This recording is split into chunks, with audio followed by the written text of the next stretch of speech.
极限壶口瀑布啊！今天到著名的这个壶口瀑布去看一下。这边是游客中心，进去买票，看看票价多少钱啊？游客中心人好多呀，都在这排队买票呢。建议大家在网上买好啊，就不用排队了。看一下门票价格吧，现在是100块钱一个人啊。还有一个锦交车20块钱往返的，停车场10块钱一次小车，一共加起来就是130块钱啊。然后60岁以上的老年人是免费的啊。排队上大巴车，开车啦，就沿着黄河边在走呢，旁边就是黄河了。建议还是坐这个锦交车吧，不然好几公里走的腿都要废了。瀑布在那边呢啊，要从中间这个桥走过去。看这边的河床里都没有水，这涨水的时候水才会淹到这里啊。看这个岩石都裸露出来了。瀑布在那边。这个瀑布最佳观赏月份是4月、5月，还有9月、10月啊，那时候的水大。现在7月份水量比较小。来坐毛驴，哇，还可以坐毛驴，坐毛驴拍照啊，好多毛驴。溜圈的，坐毛驴多少钱呀？看你是拍照还是溜圈的，价格不一样。哦，拍照10块。人家这毛驴都打扮得很漂亮的，带着大红花。哇，前面就到瀑布了啊，好激动啊！母亲河黄河，我来啦！好多人呀，这河边全是人，赶紧走过去啊！哇呀，这黄河看这个雾，这个水浪都激起来了啊！这里应该是最佳的观景位置吧？哇，这水雾这么多呢！继续往上走。今天正好是周末啊。今天有一点挺好的，就是阴天，太阳不晒，不然的话这上面晒死了。哇，这个位置是最好的哎！看这个水雾，黄河水，惊涛骇浪的呀，太壮观了。继续往上走一走，我要找一个最好的位置给大家拍啊！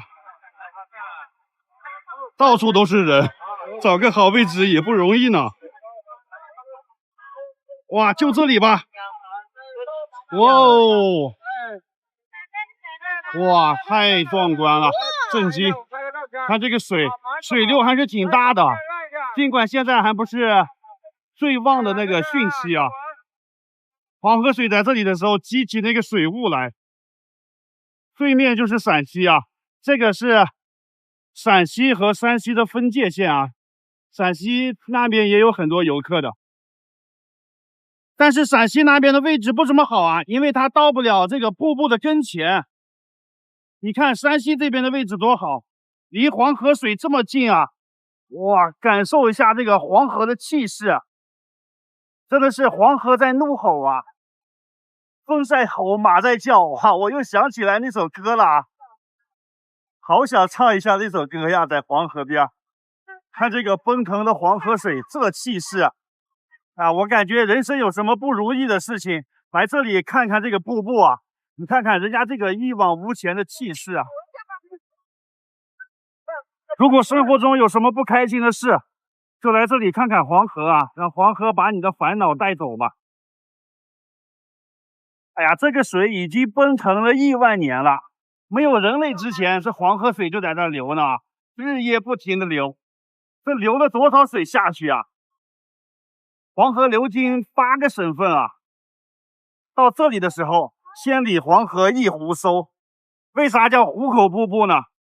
你看那个上游那个河面非常宽，有400-500米呢，然后流到这个地方的时候啊，忽然之间收到40来米了，就像一个茶壶的嘴一样啊，所以叫做壶口瀑布，太有气势了啊，就像煮沸的水一样，这个水啊。黄河水果然是黄的啊！黄河之水天上来，奔流到海不复回。我用无人机飞一下吧，带大家看看壶口瀑布的壮观景色。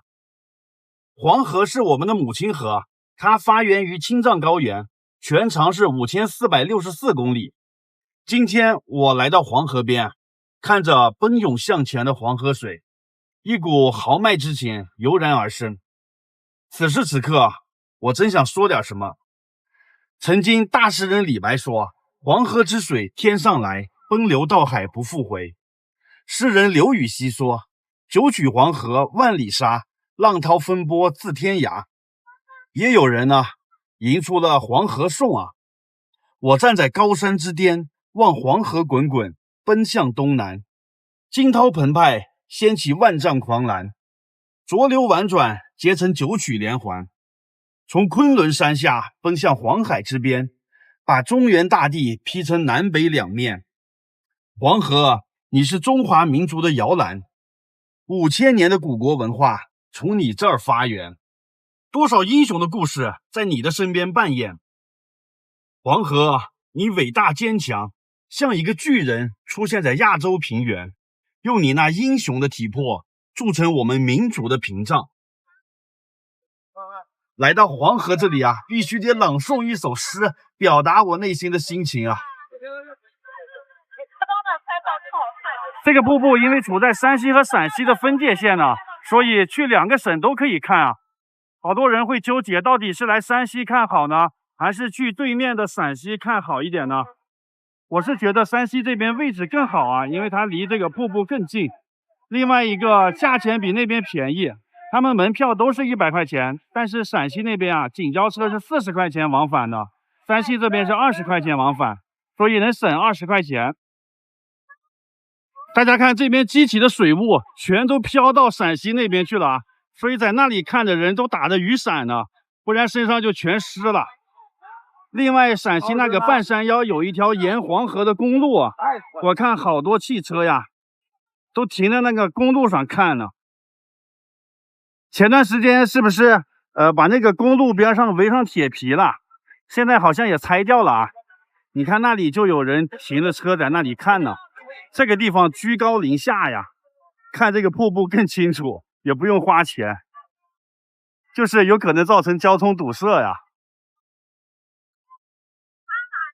在这里骑个毛驴拍照不错的啊，还穿上这个红色的衣服，戴上红头巾，就像是本地的农民一样，本地的村妇啊，很有特点，20块钱。旅游出来了，这门口好多卖梨卖苹果的啊。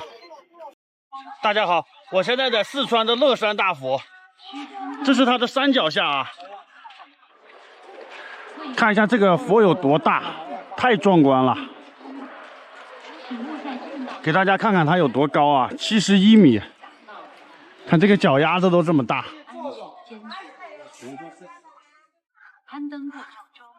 现在从底下往上看，是一种仰视啊。这个大佛是坐着的。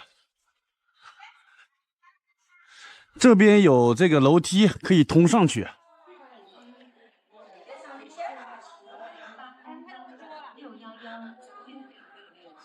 我现在要从这楼梯爬上去了，楼梯几乎是垂直的啊。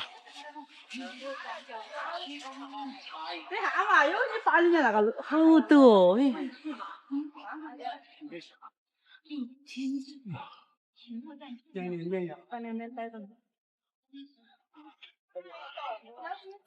边爬边看大佛。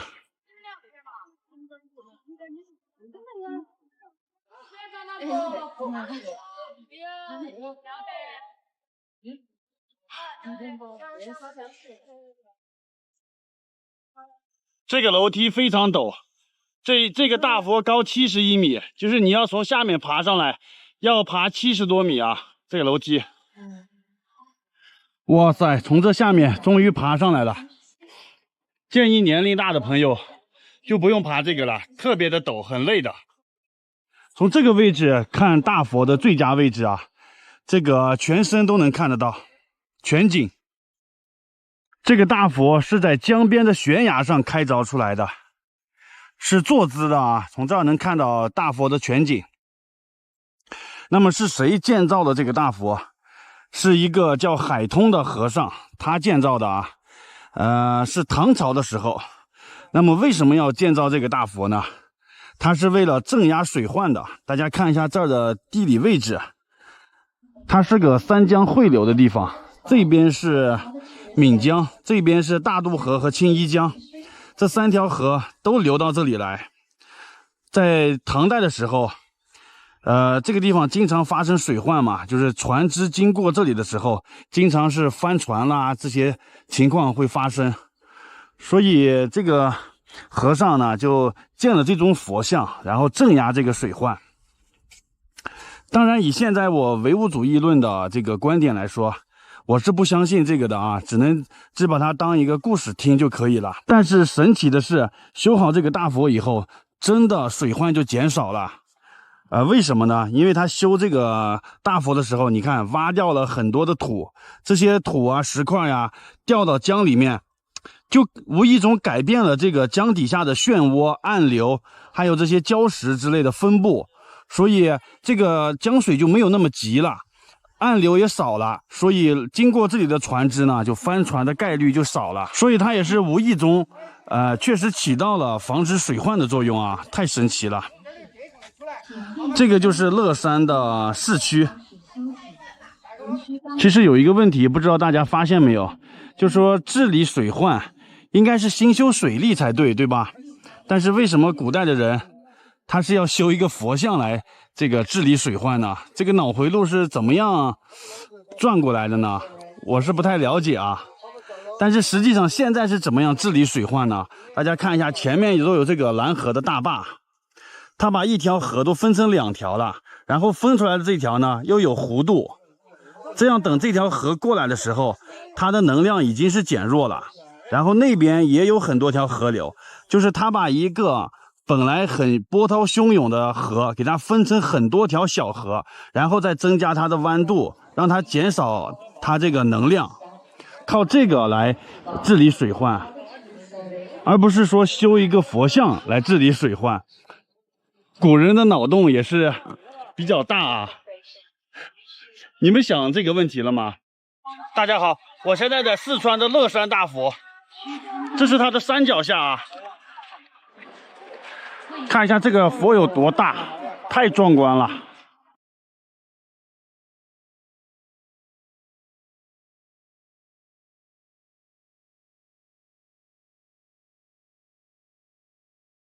You were the shadow to my light.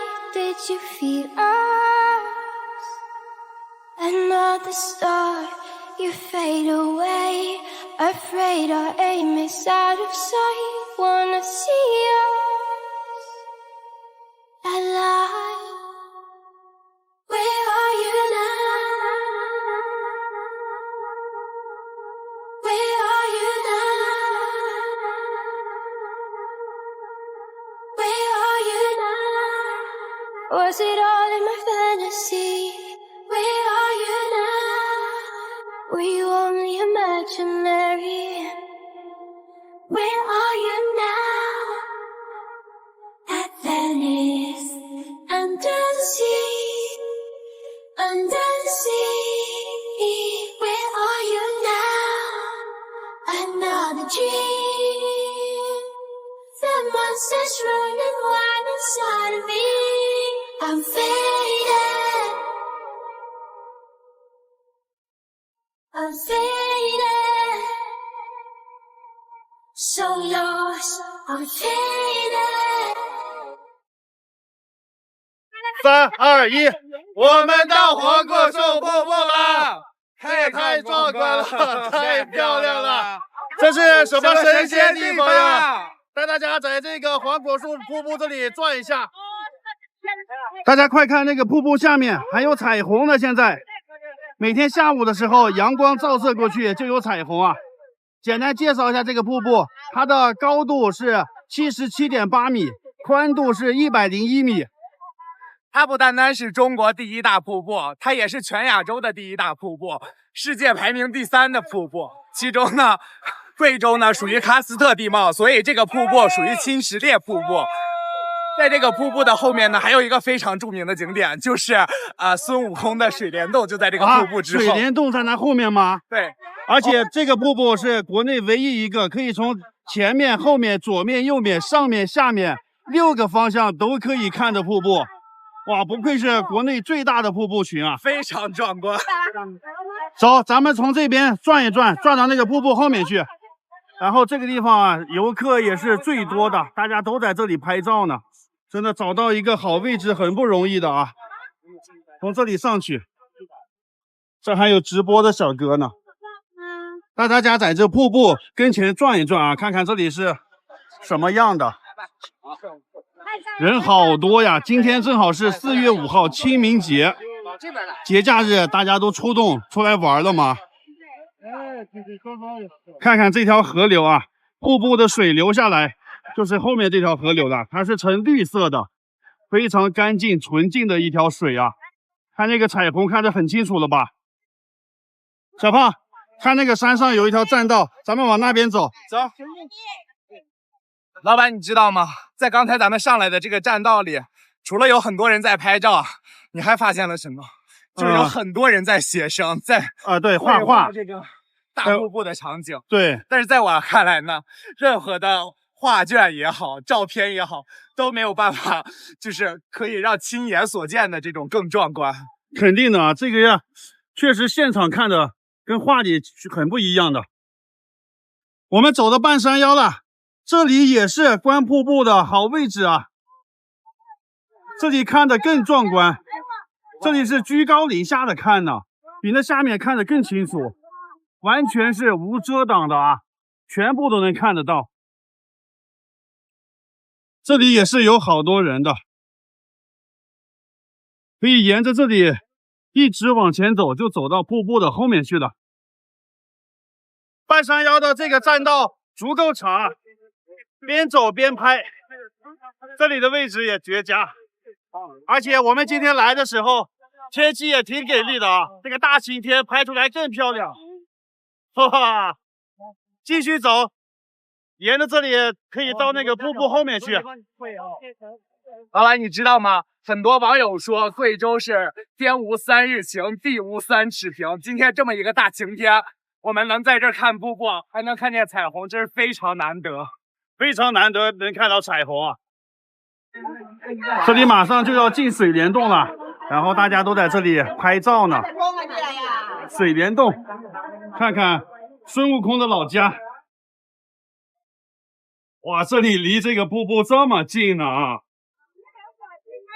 这里就进洞了，看洞里面是什么样的。哇，洞里面好潮湿，好阴冷啊！这墙上全都是湿的。哇，这里都往下流水呢，水还挺大的啊。水帘洞就是有水。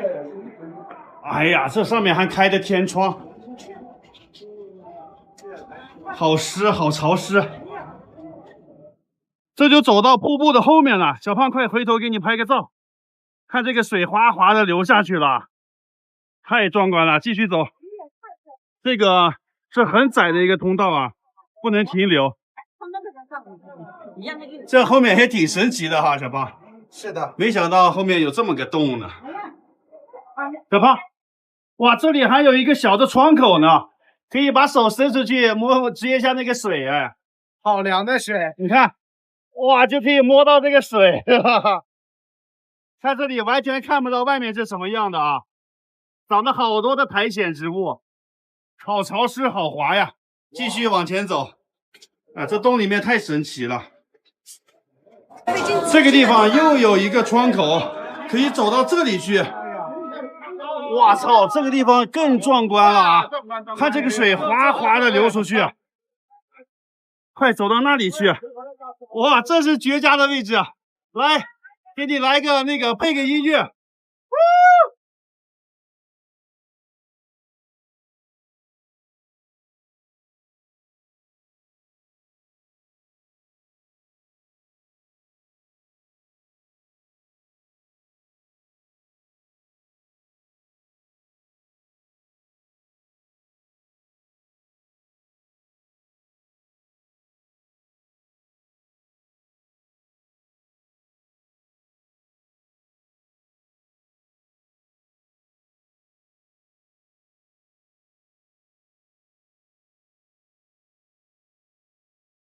这洞里面好多的钟乳石啊，然后这里又是一个窗口，可以看到瀑布的。这沿途一共有6个窗口，这个洞里面一点都不闷气啊，特别的凉爽。哇，走到这里是一个大的平台，可以在这里休息一下子，也可以翻过头来再看看我们走过的路。这个是6方位看瀑布的右边，水帘洞啊。到这个地方为止，我们就从前面、后面、左边、右边还有下边5个方位看了这个瀑布了啊，这也算是没有遗憾了啊！不愧是中国第1大的瀑布，太棒了！我们今天一直都有彩虹呢，现在呀，走到这个瀑布的右边来，开始往回走了。它这个路是环线的，来的时候啊，在那边走呢。转完这里以后，就沿着这边的栈道回去了，不走回头路啊。这2边都可以看瀑布的。走的渴了，买瓶矿泉水喝。它这里面呀还卖这个大瀑布的水呢，5块钱。我们正好买了一瓶，哎，尝尝好不好喝？是不是这个瀑布里面的水呀？怎么样？好喝吗？甜吗？和自来水一个味儿。半路上会经过一个吊桥，这个黄果树瀑布啊，它不是一个瀑布，它是一个瀑布群，有好几个呢。这个水再往下游流，还有好几个小瀑布呢。明天带大家看其他的瀑布。现在我们要坐扶梯，上山了。如果不坐电梯走上去的话，会很累吗？这个电梯好长啊，全长340米呢。逛完这个黄果树瀑布已经很累了，幸好坐电梯出去不用爬山了啊，省了不少的体力。大家好，我现在在新疆的吐鲁番。吐鲁番的葡萄哈密的瓜，库尔勒的香梨顶呱呱。来到吐鲁番啊，不能不去看一下葡萄。今天就去著名的葡萄沟转一下。走。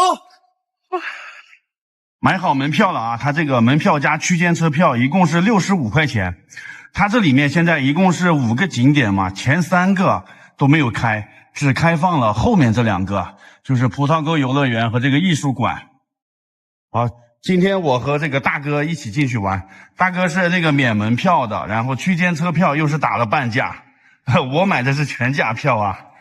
然后走吧，去那边坐区间车。坐这个小车进去啊，全长好几公里呢，走路是太累的。今天温度40度。今天游客好多呀，最近新疆旅游旺季，来旅游的人特别多。哇，这一段路好漂亮呀，就像时空隧道一样。这架子上搭的全是葡萄。葡萄沟的2边树木非常茂盛，葡萄沟的旁边就是著名的火焰山。这个地方比较干旱炎热，沟里面能有这么多树啊，非常难得。坐了20多分钟这个小车啊，全长8公里呢，现在到达葡萄沟的入口了。哇，这下面有一条流速很快的河流，这是天山上的雪水流下来的啊。天山上的融水流下来，在这里还形成一个瀑布呢。哇，这个地方更凉快。然后这里有一个百年夫妻树，就是这2个桑葚树，它们的这个根啊都连到一块儿去了。2个树长得都非常茂盛，左边的这个更加茂盛一点，每年都结满了那个桑葚，这个是妻子树。右边这个树呢，就是稍微矮小一点。据说这个丈夫树啊，它是只长的枝繁叶茂，但是不结果的，挺有意思的2个树。它的景区里树非常的多，而且搭的这个葡萄架子，在这下面走啊，一点都不晒，也不用打伞了，也不用戴帽子了，还特别凉快呢。看这上面都结满了葡萄啊，全是绿色的，这个长得比较小，这个葡萄应该是快熟了吧。走在这下面非常的凉爽。这边又有好几个葡萄长廊啊，这个架子很高的，看这个葡萄是怎么样爬到那个架子上的。这边就是种的那个葡萄树，看它没长起来的这个树枝，自己就爬到那架子上去了。再看这边，这一举两得啊，又能遮阴凉，又能长葡萄。这个叫马奶子葡萄，是圆的，这估计还没长熟呢嘛，熟了以后就长成长条状的了，真的是结的太多了。你看这个高一点的地方都是挂的很多葡萄，然后这个两边低一点的地方都没有葡萄了，估计都被游客摘完了吧。幸亏我个子高啊，我摘一个这个尝一下，看熟了没有。这葡萄是可以吃的啊，看这么小一个，估计还没有长成呢嘛。哇，好甜啊！又摘一个长一点的长条状的葡萄，哇，这个更甜。这个叫无核白葡萄，哇，结的好多呀！这葡萄可以尝的，我尝一下。翠绿色的，也叫做水晶葡萄。真甜啊，好吃。这里还有个大水池，中间是一个游船。这湖中间还有喷泉呢，音乐喷泉。然后里面有非常多的荷花，那个是假的啊，这个小的才是真的。这个景区转完了，很快的，1个小时左右。它在景区又窄又长。我们看旁边是火焰山，这边是这条河流，它的景区就是这一长条，长度1公里左右吧，宽度只有几百米。这边是景区外的马路了，从那里走过来就结束了。里面呢主要是可以尝一下葡萄，在葡萄架子下走一走，然后就结束了。只有这个季节来了才可以吃到葡萄啊。然后就是看一下这条河流，这就是天山上冰雪融化形成的河流啊，就是用它来灌溉葡萄的。哇塞，这边还正好跳歌舞呢，还有表演。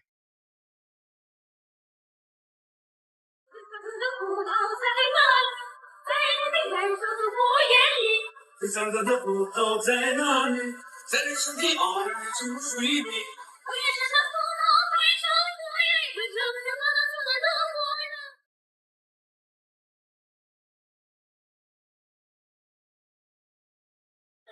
唱起来，欣赏我的葡萄等你来。唱起来，唱起来，葡萄的葡萄等你来。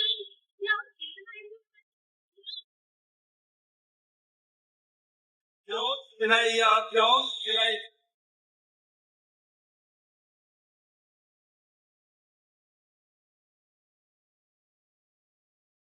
从火焰山出来，我们又开车到了土峪沟这个景区了。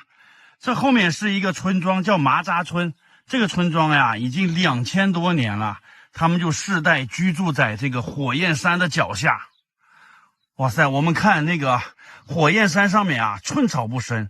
在这2个山的这个峡谷当中，有一个村庄，中间那里呢还有一个那个是清真寺呢。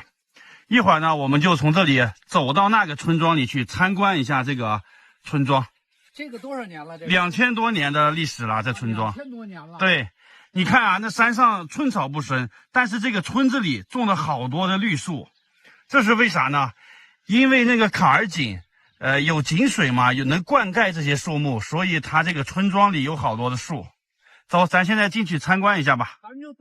这个景区收费30块钱啊，那个青山大叔又是免费进来了。看这个村里面的是这种建筑风格的，全都是这个黄色的泥巴。还好这里面点缀了一些这个绿树啊，还让这一片有一点生机和活力。到这个村庄的深处去转一转，走在这个小路上，一看就非常有年代感啊。看看这个2000多年的古村落啊，这都是古民居。这个是艾合买提他们家，这里还写的名字呢。家访点，现在都好多都没有人住了啊！你看，这都是历史建筑，这上面已经没人住了，都坏了。这家呢，也没人住了，杂物间了，这是。这个人家现在没有人住了啊，进去看看他们家这个院子是什么样的。看，都已经荒废了，他们现在都搬出去到城市里面买房子了。啊，这也原来这个院子都破败了，你看。现在到这个2楼上去看一看。上边转了一圈。啊，哇，这里还有一个，也是住人的吗？这里面，反正这窑洞里面挺凉快的，都是黄泥巴的盖的房子呢。哇，这应该是一个客厅吧。然后这里有2间房，都搬空了，这家人都搬走了。这边，哇，窗户都非常大，通风透气非常好啊。然后窗外看出去，就可以看到那个清真寺了。他家这个位置还是不错的啊，就在这个十字路口呢。看这里还有1间房。哇，还有个沙发在这里放的，我就不进去了，在门口看看吧。现在都没人住了，主要是看看人家这个当地居民的这些房屋结构啊啥的。后面就是吐鲁番那个火焰山，就在火焰山的山脚呢，离得太近了，这个太阳晒的啊，哎呀，能把人烤化了，真的。这个村庄的正中央啊，是一个清真寺。哇，这个外观还挺漂亮的啊，绿色的房顶，绿色的那个柱子，下面是黄色的这个建筑，一共3层啊。这里也是一个网红拍照点。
大家好，我现在到了四川都江堰啦。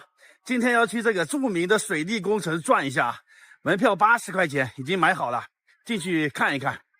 进来了。都江堰呢，它是世界遗产啊，而且它是5A 级景区。这个景区修得好漂亮啊！最中间是一条通道，两边绿树成荫，环境非常好。这里有2个著名景区啊，一个是都江堰，另一个就是青城山。青城山改天去啊。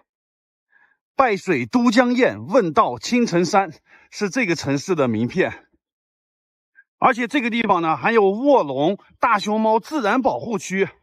哇，小小的一个地方啊，有这么多著名的景点。这里是都江堰水利工程的示意图，我先对着这个地图啊，给大家简单讲一下这个水利工程到底是怎么回事啊。我们看这边呢是岷江，这边呢是成都平原。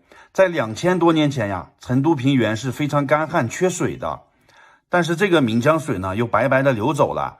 当时的人们呢就在想，可不可以从这里引一条河过来灌溉成都平原，这样又能解决我这边干旱问题，还能解决岷江水患的问题，一举两得。所以他们就修了这个水利工程。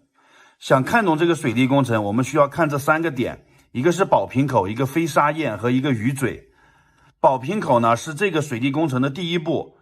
宝瓶口的位置以前是一座山，挡住这个水了啊，流不过去，所以他们在山这里开了一个口子，就可以把水引到成都平原去了。然后呢，他们又在岷江的江中心修建了鱼嘴。鱼嘴的作用主要就是把岷江一分为2，分为外江和内江。外江呢就自然河道流的下游了，内江的水呢被引到宝瓶口这里。但是呢，有时候这个水还是多，它就通过飞沙堰把多余的水又排走了，也可以把泥沙从这里都排走。最后剩余的水呢，通过宝瓶口被引到成都平原。这就是都江堰水利工程简单的这个原理啊。说起来很简单，其实挺复杂的。现在我们到现场去看一下。然后这个水利工程呢是2300年前修建的，比秦始皇的历史还要早呢。现在到了第1个景点了，叫宝瓶口。岷江的水呀，通过宝瓶口就流到成都平原去了。下面就是岷江水，哇，可以看到水流非常的湍急啊，水流也很大。这个口子呀，完全是人工凿出来的，在2000多年前啊，靠原始的力量把它凿出来，凿了8年时间呢。对面这个叫玉垒山，以前这个山就是挡在这里的，导致岷江水流不过来，所以他们就人工开凿了这个口子，把岷江的水通过这里引到成都平原去了。这个水一直流往下，又分出4个分支来，灌溉了成都平原这些良田啊。从这里看得清楚了，这边是飞沙堰，这个是内江，水流从这里过来呀，经过这个宝瓶口流到下面去了。对面的玉垒山上还有一个塔呢，一会儿到那个塔上玩一下。现在通过这个桥去飞沙堰，看这个下面呢，河道都是干的，因为现在是枯水期。现在我到了飞沙堰这边了，从这里回看一下宝瓶口，从这里看得清楚，宝瓶口就处于玉垒山的这个山脚下。然后这边呢叫做离堆，这个小山头呢全都是开凿玉垒山掉下来的石块在这儿堆成的，这也是一个人工的小山啊。宝瓶口就处于它俩之间。宝瓶口这个开口的大小啊，决定了每年流入成都平原的这个水量大小，它相当于是一个水龙头的那个口。然后这个离堆这里呢，大家看也有很多水流过来，它起到一个减缓水流速度的这么个作用啊。然后离堆这里就是我刚才通过的那个河道，现在干涸了。这边的地势呢稍微高一点，它是什么作用呢？就是丰水期的时候，就不需要流太多的水去成都平原，就需要从这里排掉那些多余的水，水就会漫过这边的大堤流到外面去啊。但是枯水期的时候，就需要这些水都流到成都平原去，所以他们这个水就漫不过这个大堤。哇，设计的非常巧妙啊！这相当于是一个自动控制水量的这么一个装置啊。但这里呢，其实它是一个2次泄洪的这么个水道。它第1次泄洪呢在前面呢，前面这里才是飞沙堰啊，带大家看一下。然后这个地方还可以花钱拍照啊，10块钱一个人。这个位置比较好，可以拍到那个宝瓶口啊这个位置。然后这里就是飞沙堰的这个肩部了，从这里看到，这边才是飞沙堰啊。大部分的水从那里这内江流过来，就从这里流走了。这里是第一个排洪的通道，刚才那里是2次排洪的通道啊。看，从这里看宝瓶口，非常的直观明显。我现在就走到飞沙堰那里去看啊，这里是一座桥，后头这个才是飞沙堰呢。它现在相当于是一个拦水的大坝。到跟前看一看啊，这个坝呢不能修得太高，不然的话这个丰水期这些水就排不掉了。你看这个坝的高度，它也不能修得太低，不然的话枯水期这个水就全流走了，这个成都平原的灌溉的水就少了。所以这个坝又不能高又不能低。现在可能是修了这个现代化的这个拦水大坝了。现在这个坝上面是有一个闸门的，用机械控制的。现在是打开闸门让水排走了，只开了这一个闸门。你看这些闸门都没有开。如果是丰水期的话，就要把闸门都打开，让这些水都流走。从飞沙堰到鱼嘴的路上可以坐这个电瓶车，但是我不建议坐，只有1公里的距离，这么好的环境走过去也可以啊，顺便可以看看景，看远处那个大山。哇，这里真是非常的清脆啊，环境很好。现在我到了鱼嘴了，到跟前看一下，往前2公里的地方就是岷江冲出大山的那个出山口啊。鱼嘴就位于这个岷江的江中央的位置，这里是扁平的这个缓坡，它这个作用啊，主要就是要把岷江水一分为2，这边呢是外江，自然河道就流到下游去了，然后这边呢就是内江，流到宝瓶口，然后流到成都平原去灌溉去了，就是把水一分为2这个作用。但是这个鱼嘴呢，它的作用又显然不是那么简单，它还有2个功能，一个叫4-6分水，一个叫2-8排沙。这是啥意思啊？4-6分水的意思就是说，我们这个水量啊，就是内江的水量要多少，外江的水量要多少，要精确的控制。那么它是怎么样精确的控制这2个河道的水量的呢？这个非常的神奇啊。那时候也没有什么计算机控制呀，也没有什么高科技啊，也没有什么放水大坝之类的，就靠这个鱼嘴和2边的河道。简单的解释一下吧，就是外侧的河道呢，它更宽，但是它这个深度不深；里面的河道呢，它很窄，但是深度非常深。雨季丰水期的时候啊，因为这个水面涨高了，所以这个河道的宽度决定了哪边的水流得多，所以60%的水就从外道流走了。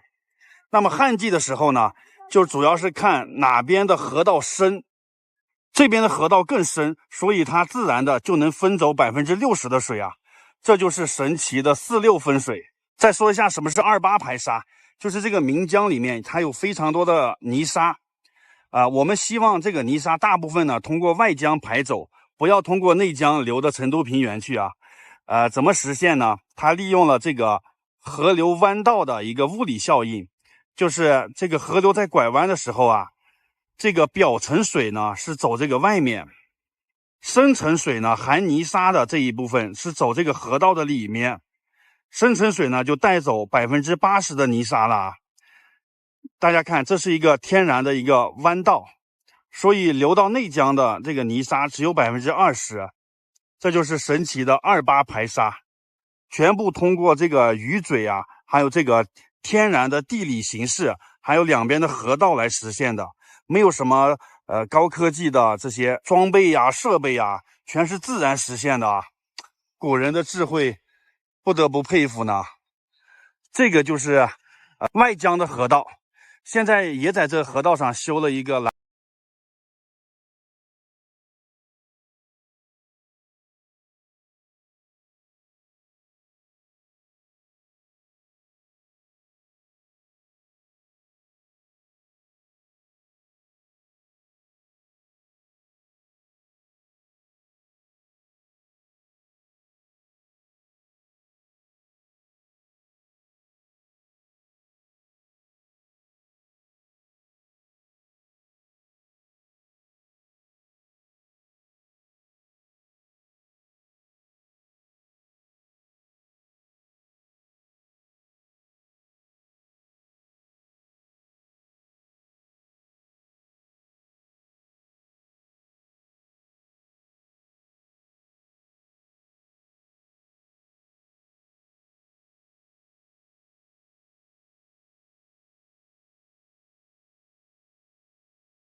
大家好，我是大海，我现在在拉萨布达拉宫。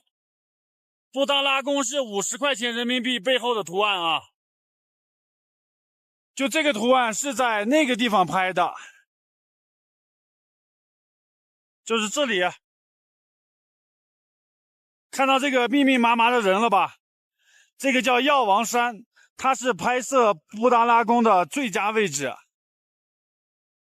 好，我也过去看一看。我已经到这个药王山门口了，上去看看。门口是个卖零食的地方。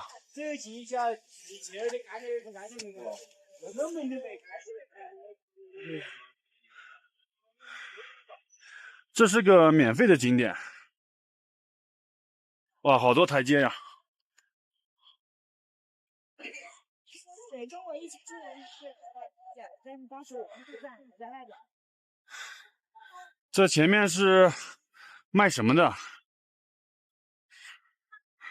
？12生肖纪念章，50块钱一个，就这个12生肖的。这个地方还可以拍艺术照，看真有人拍呢。这是拍结婚照呢吧？啊，上的好喘啊，都快高反了。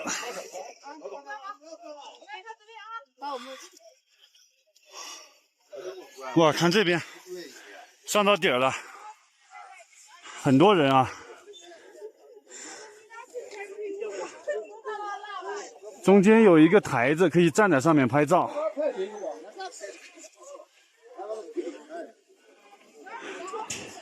往前面走走。这个位置果然很好啊。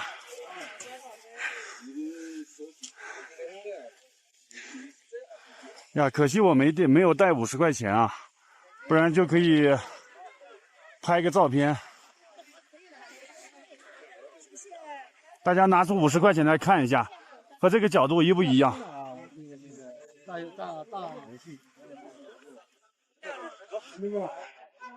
这个位置是最好的，大家轮着在这儿拍呢。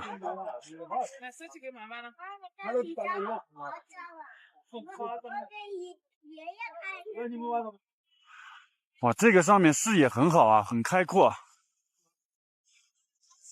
看前面这条主路，北京路吧，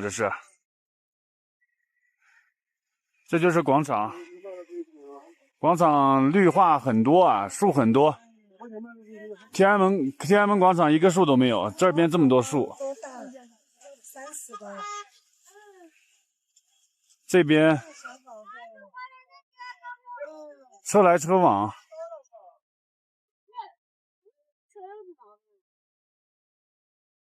我就住在后面那个位置。好的，这个视频就拍到这里，大家来拉萨一定要来这里拍照啊，记得带上50块钱。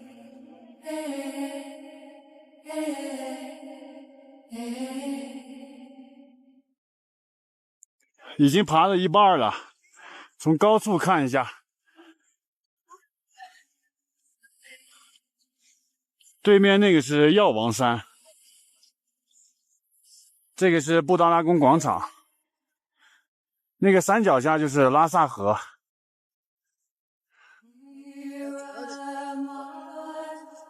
那边是那个大昭寺，这下面就是布达拉宫的雪城。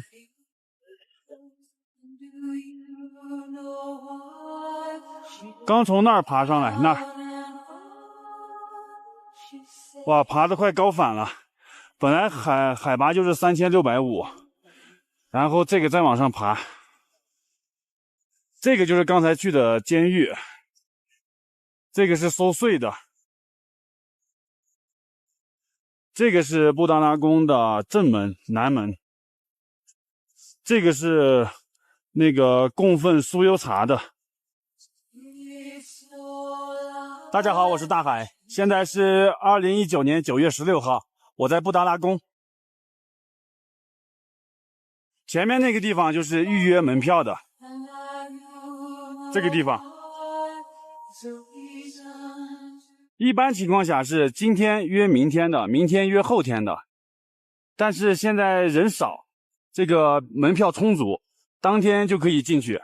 我是中午11点半来的，约的一个下午1点40的，看一下我约的。先在这边约好票，然后从南门进去，再开始买票付款。好像只收现金啊，微信、支付宝不行。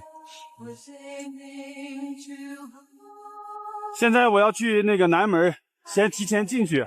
从这个大门一进来，就是拍照的地方，非常多人在这拍照。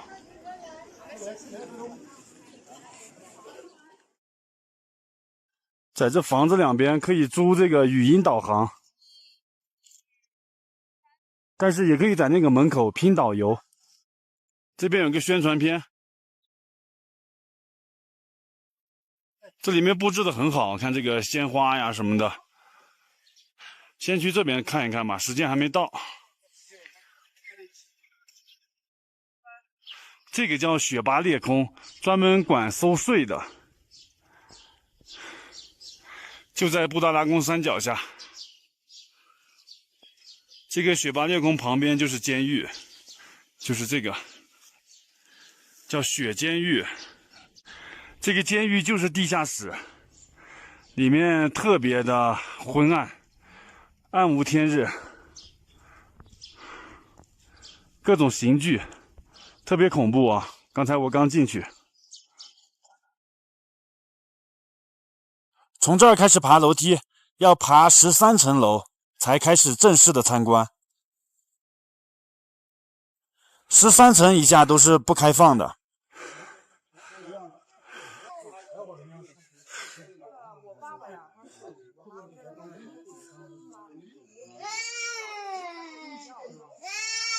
爬到高反了，上到半山腰，这边是售票处，用预约票去买门票，然后再从这儿进去。买完门票呢，进来就是这个地方，这个地方就是最后一个可以照相的地方，再往这里面走就不能照相了。在这边排队进去。这上面是不让带水上来的，但是这边有卖水的，可以买水。已经从里面出来了啊，总结一下吧，里面宝贝确实很多啊，什么翡翠、玛瑙啦，珍珠啊，黄金。导游都说了，里面最不值钱的就是黄金，大家可以进去看看，那些值钱的宝贝。如果你想了解这个藏族文化、藏族历史，那一定要去这里。你来这个拉萨，你不去布达拉宫，就相当于你没来，很值得一去。最后再说一点意见和建议给大家参考。里面严重缺氧，造成严重缺氧的原因，我分析了一下，有这么几个。第一，本身这个拉萨的海拔就是3650。第二，你需要爬13层楼开始参观。爬上去特别累。第三个，这个布达拉宫里面的门窗，大部分都是关着的，而且还挂着窗帘，空气流通不好。第四个，它很多房间都点的那个酥油灯，就跟我们蜡烛一样，它一个大铜缸里面点的很多盏灯，这个灯是要消耗氧气的，就这几个原因吧。造成里面氧气严重不足。你想想我在东达山、米拉山5000米海拔，我都没有高反。我去了里面，胸口特别闷，走到最后我都差点吐了。建议大家带上氧气罐，氧气不足的时候吸2口。再就是因为里面不让带水，所以你需要在门口买它那个水，5块钱一瓶，一瓶300毫升，根本不够喝，你需要买个3、4瓶吧。好，就这样啊，谢谢大家。大家好，我是大海，我现在在北京的午门，我后面这个就是午门，从这里进去就是真正的进到故宫了。今天来的有点晚了，他这个门是下午4点钟就不让进了。如果你要来的话，要早一点。从天安门进来，然后经过2个那个城门，就到了这个午门了。这个就是午门。进了午门才是真正的进了皇宫了。从天安门进来是不要钱的，那么只有进这个故宫，这个从午门进去的时候才需要收费。进这个故宫旺季是60，淡季是40，这个票价是良心价了啊。这个就是午门了，午门前面有一个小的广场，电视里说的推出午门斩首，也就是这个门了。其实也不是说推出这个门就砍头就斩首了啊，其实是这个是必经的之路，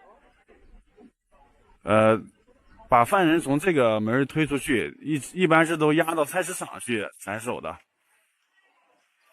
这个午门的右边是太庙，太庙就是供奉祖宗的地方，是中山公园，里边有相亲角，在古代是社稷坛。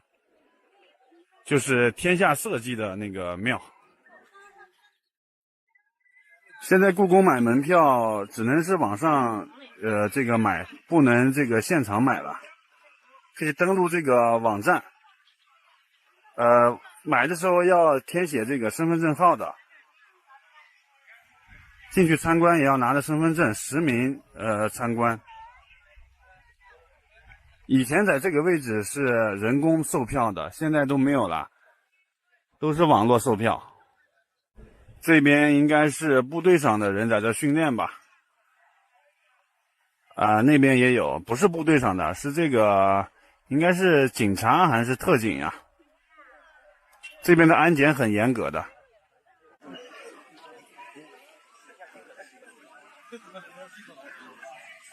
这个应该是维持秩序的吧？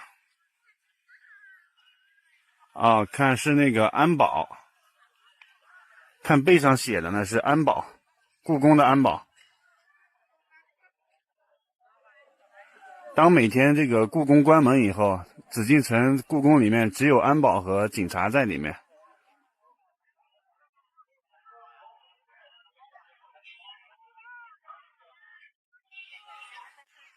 广场上很多鸽子啊，和平鸽。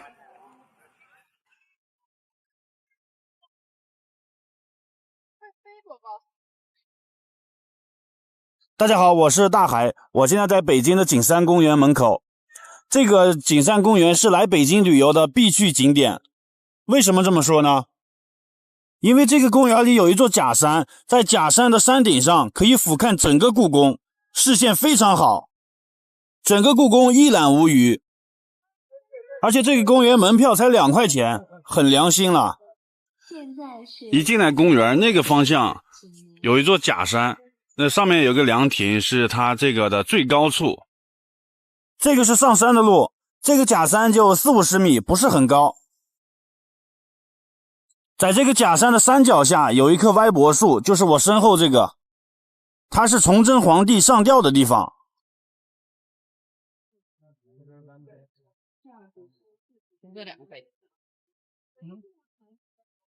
好，已经上到最高处这个万春亭了，就是这个亭子。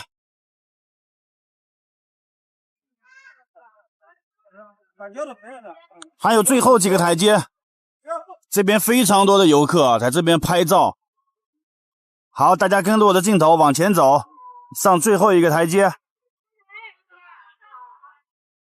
别眨眼哦，惊喜马上就来了。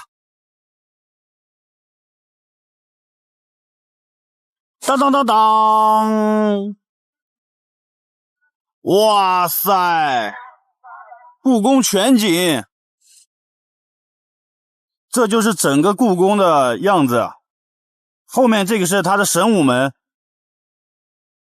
哇塞，太壮观了。右手边这个是中南海，放大了看一下，这是它的后门。我们游览完故宫都从这个门出来，从天安门进去，从这个神武门出来。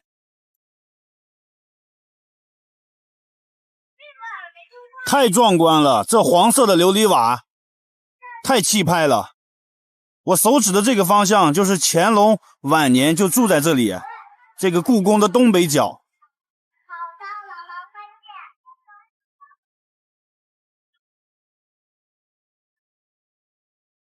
在远处能看到天安门广场右边的国家历史博物馆。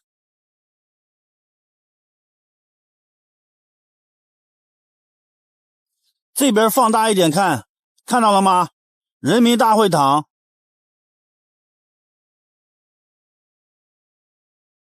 旁边这个是国家大剧院大鸟蛋，这个大鸟蛋我也拍了视频了，大家可以去看看。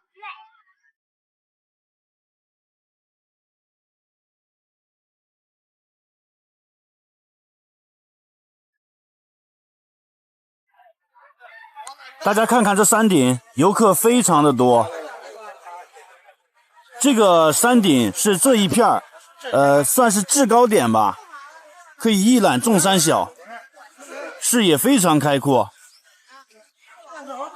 大家游览完故宫一定要来这里看一看，绝对超值。好的，这个视频就拍到这里，喜欢我的视频请关注我，帮我点个赞，谢谢大家。看这里，中国长城，今天要去爬长城。朋友们，我现在已经回国了啊，国外玩了3个月，今天5一期间回到北京。回北京以后，先去爬长城看一看，因为不到长城非好汉。在身后那个山顶上就是万里长城。通往长城的路上要路过古北水镇，可以顺路玩一下。这个地方被誉为北方的江南水乡，里头也是很美的啊。它还是京师索要，就是北京的北大门。从这儿进去买票，购票。现在水镇加日游长城加单程索道260，还有其他的一些组合。古镇里面都是这种仿古建筑，对，然后青石板路，1秒穿越回古代。这游船还挺多的，一艘接一艘。这个地方在以前它是一个驿站，就是送信的中间那个客栈那个地方，中转站。看这个古城里面小桥流水，很有江南水乡的感觉。而且这边呢还可以坐船游览，景色也很好。但是5一期间游客非常多，很羡慕大家5一能放假出来玩。不像我没有工作，只能天天到处玩。今天是古城里的 City Walk， 我每天要走很多路的，上万步，而且我是坚持每天去一个景点，已经有5年时间了啊，尽量是每天不断更。但是这样也是挺累的啊，每天走的腿肚子都很酸。咱也坐这儿休息一下，走累了，小腿酸痛啊，捏一捏放松一下。一般这个时候啊，我也会贴一个膏药，我包里就带着呢。我一直用的都是这个2只老虎的壮骨麝香止痛膏，但凡出门我都拿几个在包里放着，以备急用，很方便。这贴的话也很简单了，拿一片出来，一撕，这一贴就可以了，缓解疲劳嘛。这样简单一贴就可以了。大家走累的话也可以试一试啊，平时往包里放几个，用的时候才方便。好，现在休息好了，继续走。前面就是长城的方向了，去爬长城啊。从地图上可以看到，这一段长城一共10个烽火台，可以坐索道上去，也可以从这里走路上去。我是这样啊，坐索道上去，然后从这边走下来，这样不会那么累。这还有存包的柜子呢，挺好，把我书包存进去，然后我轻装简行去爬长城，免费的啊。在索道上看一下对面的长城。哇，那个长城呀，就修在这个山脊上，这个悬崖峭壁之上，可以清楚的看到这几个烽火台。它最早是明朝时候修的啊，距今已经400多年了。哇，当时全靠人工这样修上来的，非常的艰难，不可思议啊！我登上长城了，万里长城万里长，看看长城上的风景啊！在这里可以把后面那3个烽火台都拍上，太壮观了！长城是中华民族的象征。哎呀，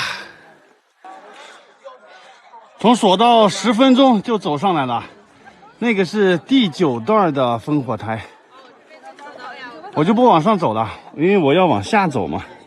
这个是第8段的，可以看到这个已经破了啊，因为以前日本人进攻这里嘛，打仗时候已经都毁坏了，算是也长城了吧。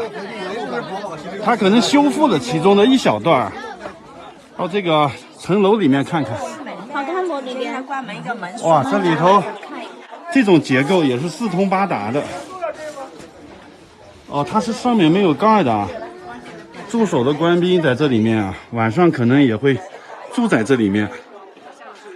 哇，想想以前打仗时候啊，这里肯定是战况非常激烈的。那个是第7个城楼，可以看到它这两边都没有那个垒起来的城墙了，都毁坏了嘛。